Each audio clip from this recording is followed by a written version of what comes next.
Lewis Hamilton, draped in Ferrari red and dripping with sarcasm, stole headlines at the Miami Grand Prix. Not for a masterclass drive or a sensational podium, but for a blistering series of radio messages that sent waves through the paddock and stirred the pot of an already pressure-cooked Ferrari garage. What was billed as a statement weekend for the Maranello squad turned instead into a televised soap opera on asphalt. The drama began early. Qualifying woes saw Hamilton start a miserable 12th, stuck in the mire of the midfield behind the likes of Alpine's Esteban Ocon. Not exactly the company a seven-time world champion expects to keep. Ferrari, already struggling to find its footing in the early stages of the 2025 season, delivered another lackluster strategic package, leaving Hamilton on the hard compound tires to start the race, fighting uphill from the start with little pace and even less support from the pit wall. For the first third of the race, Hamilton looked stranded, boxed in, frustrated, and clearly unimpressed by the lack of tactical creativity from the team. But then came the race-altering moment, a mid-race virtual safety car. It was the kind of opportunity Ferrari has been known to squander in recent years, but this time they called Hamilton in at the perfect moment, allowing him to switch to the faster medium tires and rejoin the race with fresh pace and real prospects. Now, back in the fight, Hamilton reeled in teammate Charles Leclerc and the Williams of Carlos Sainz, who were engaged in their own scrappy duel for 7th. And this is where things took a sharp turn into political territory. Hamilton, with clear pace advantage and fresher tires, closed the gap quickly, expecting the team to make the obvious call: move Leclerc aside. But instead of a swift swap, Ferrari fell into analysis paralysis.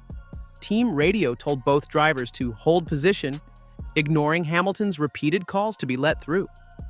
The frustration boiled over, and then came the radio message. Instantly iconic, undeniably sarcastic: "You can have a tea break while you're at it." The internet exploded. Memes were made, fans were divided, and commentators couldn't believe their ears. Was this just heat-of-the-moment frustration? Or was it the first public crack in the Hamilton-Ferrari alliance? Post-race, Hamilton tried to ease the blow, telling Sky Sports F1 the comments were more sarcastic than anything, and urging everyone to avoid getting emotional about it. But the damage was already done. Social media sleuths dug deep, analyzing every tone, every pause, every team order, or lack thereof. Even after being allowed through, Hamilton couldn't shake Leclerc.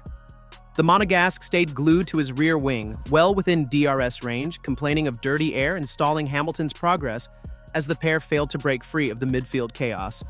Then came the final lap heartbreak. A last-ditch lunge from Carlos Sainz at the hairpin resulted in light contact, costing Hamilton vital time and ultimately capping his race in 8th, just one spot behind Leclerc, who managed 7th. For a team like Ferrari, this wasn't just disappointing. It was emblematic of a bigger issue. The two highly skilled, highly competitive drivers are clearly not on the same page, and the team doesn't seem prepared to handle the pressure of managing both egos and, more importantly, both expectations. Hamilton, in the aftermath, didn't sugarcoat it. He pointed to a worrying drop in performance since the Chinese Grand Prix, criticizing the car's inconsistency and Ferrari's inability to fight even the likes of Williams, saying bluntly, "We're lacking performance, but we know where we're losing it. We've got to unlock it."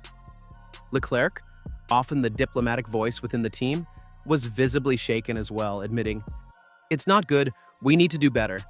I hope we can turn this around soon."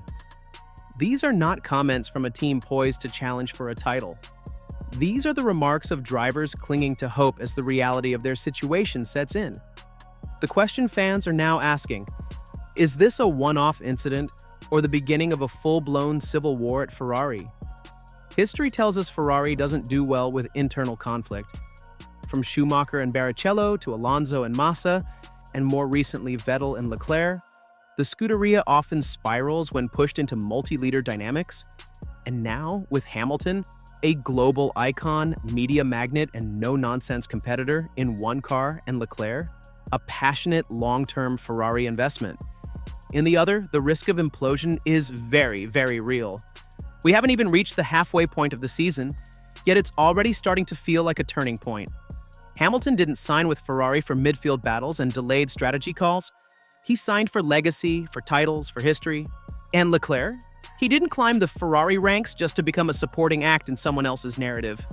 Ferrari must now ask itself some very difficult questions. Can they control the dynamics of this driver pairing? Can they build a car that actually delivers consistent pace across different tracks? And most importantly, can they establish clear leadership before tensions escalate into something unmanageable? The Miami Grand Prix wasn't just a blip. It was a red flag. Not the race kind, the internal kind. It was a signal that despite the glitz and glamour, Ferrari still lacks the clarity and decisiveness that teams like Red Bull and Mercedes built their dynasties on. And if they're not careful, this dream pairing of Hamilton and Leclerc could turn into yet another footnote in Ferrari's long list of what could have been. For now, the saga continues. We head into the European leg of the season with more questions than answers. But one thing is certain. This partnership is on a razor's edge. And if Miami taught us anything, it's that when the heat turns up, Hamilton's tea is scalding hot.